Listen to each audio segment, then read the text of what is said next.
I'd like to take a moment to thank my channel members for your continued support. Thank you, and consider joining today for added perks and exclusive content.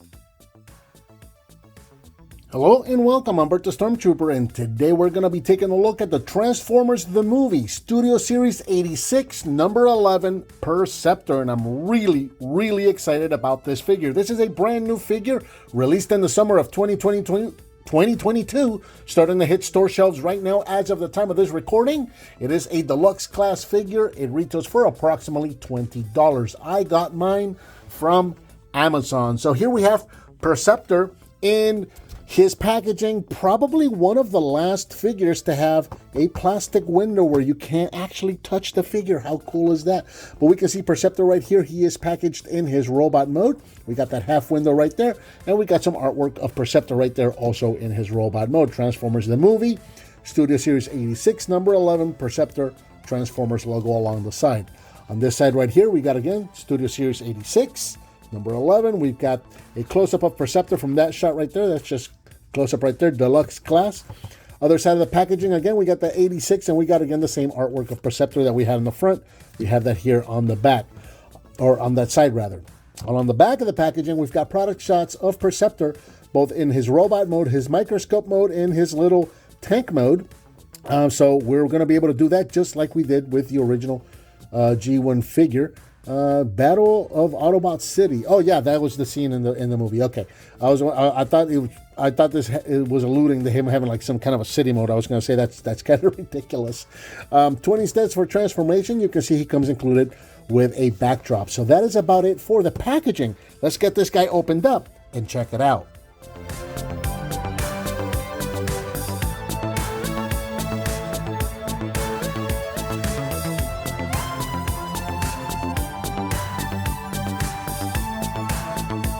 Inside of the packaging, we get the Perceptor figure packaged in robot mode. We get his hand weapon.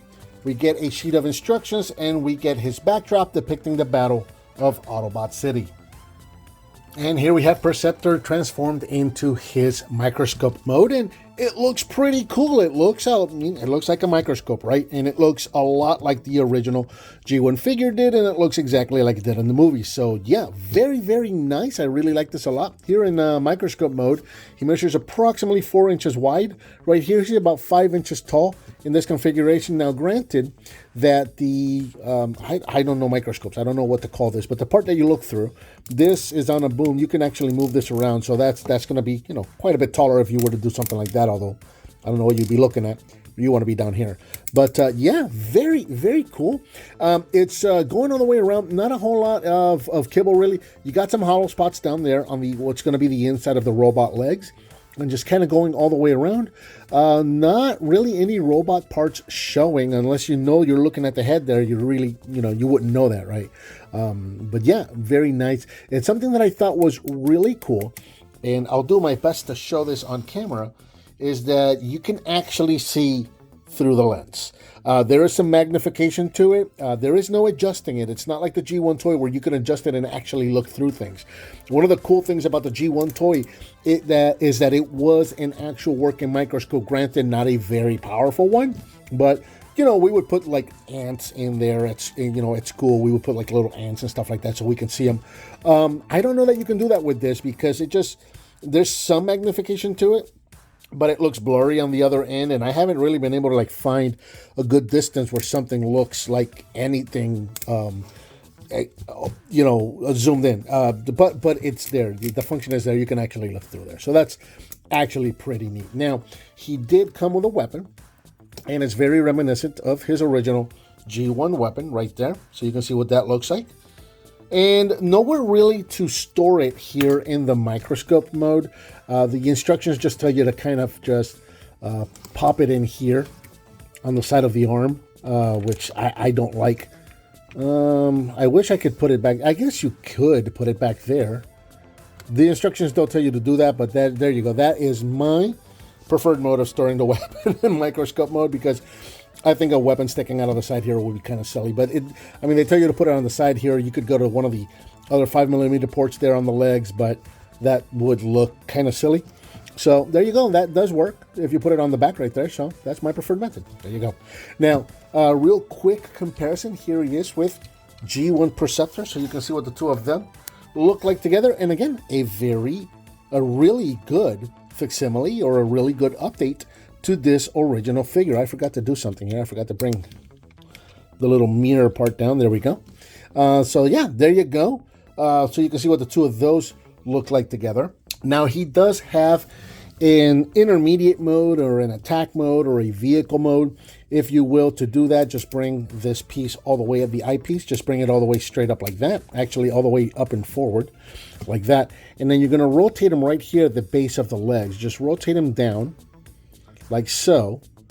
And then you're going to use this hinge to flip the legs back around to the other side. And what we're going to do here is we're going to take this peg right there and we're going to pop it into that port right there.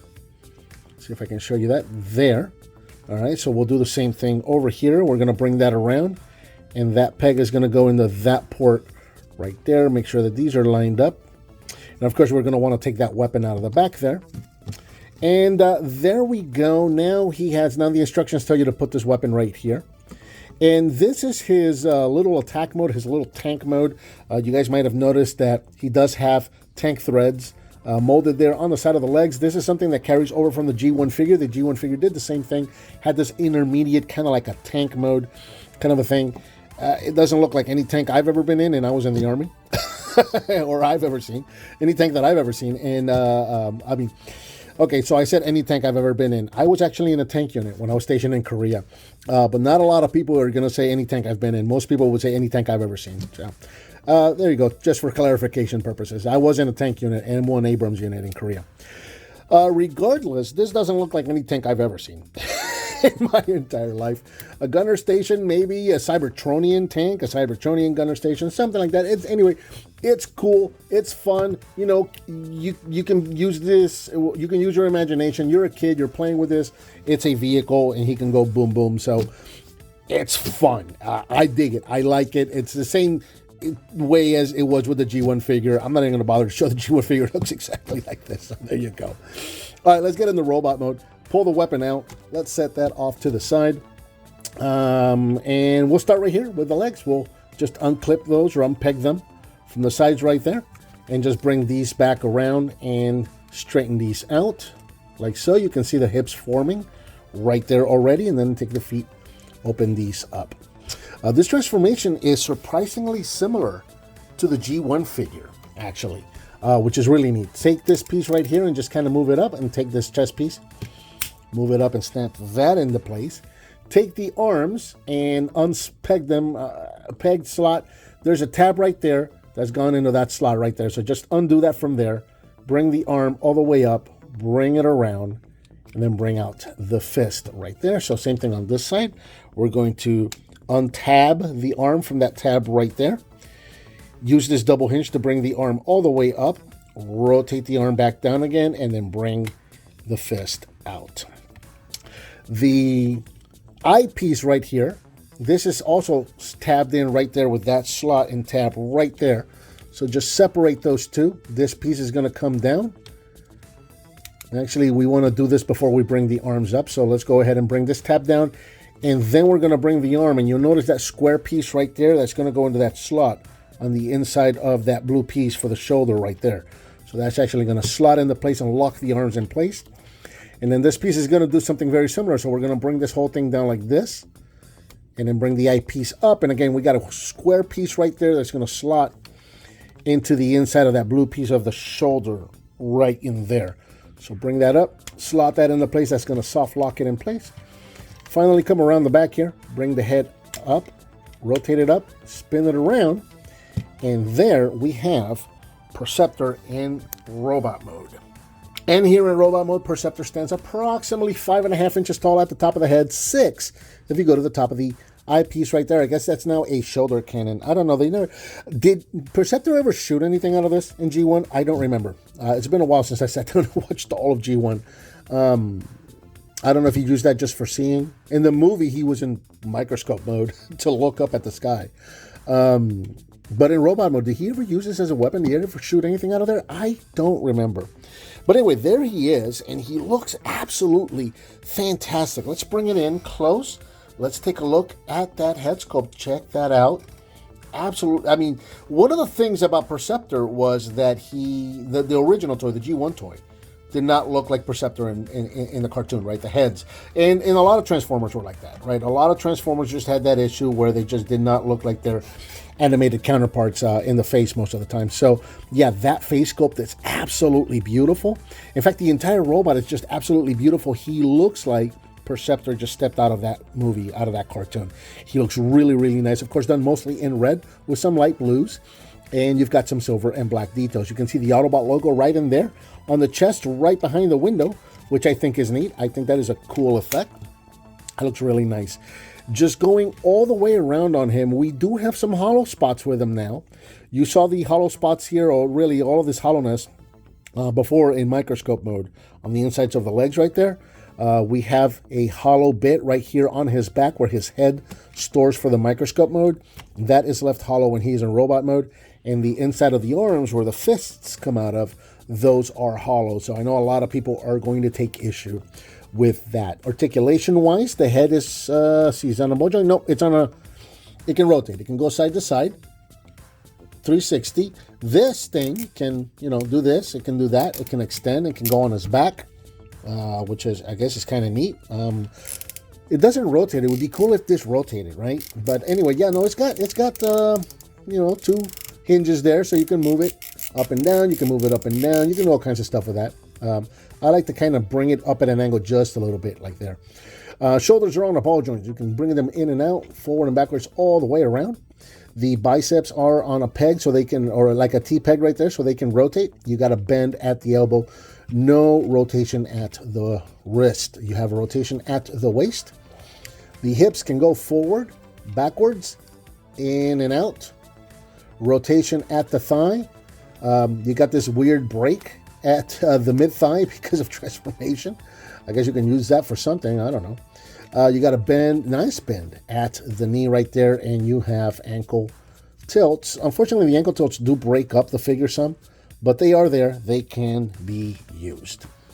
We'll go ahead and give him his weapon right there, so you can see what he looks like with his weapon. And there you go. He's all set and ready to report to Ultra Magnus there in Autobot City on Earth. Very cool.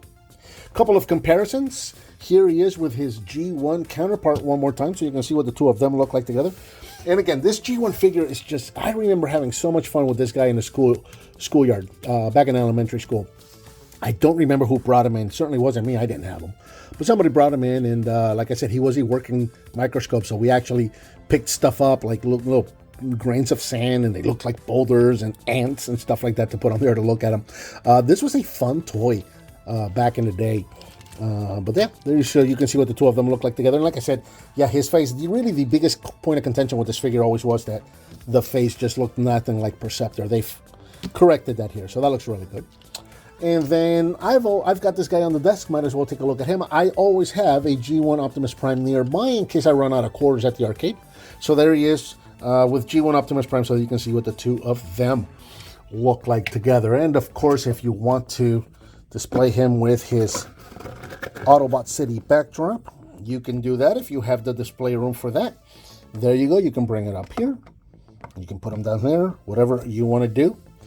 And yeah, looks really, really nice. I am really, really pleased with this figure. I'm very glad to finally have found it. And yeah, this is one I was looking forward to. Very, very cool figure. Absolutely must get. If you're a fan of G1 or if you're a fan of the Studio Series line, this is definitely a must-get figure. And I think that about does it for the Studio Series 86 number 11 Deluxe Class Perceptor. Thank you so much for watching, and I'll talk to you next time.